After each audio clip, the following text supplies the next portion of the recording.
Programang ito ay rated SPG, striktong patnubay at gabay ng magulang ang kailangan.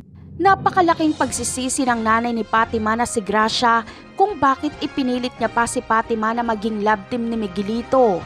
Kung sa una pa lang ay hinayaan niya si Fatima na tumanggi, ay hindi sana mangyayari ang pinakamatinding bangungot sa kanilang pamilya.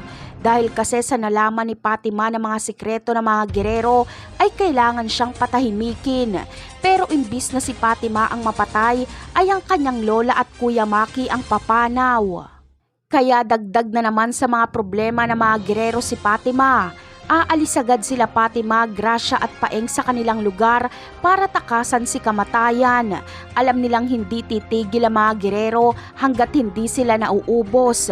Ikwenento na kasi ni Fatima sa kanyang mga magulang ang kanyang natuklasan sa mga gerero. Ang tanging naiisip lang nila Fatima na makakatulong sa kanila ay si Tanggol.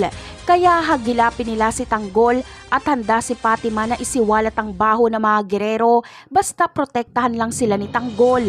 Dito na magkakaalaman na si Miguelito ang pumatay kay David dahil ibubunyag din ito sa media ni Fatima. Sa kabilang banda naman ay mararamdaman ni Ramon ang pagkabaril ni Marites. Bigla kasi siyang malulungkot at maaalala si Marites na tila bang may nangyaring masama dito.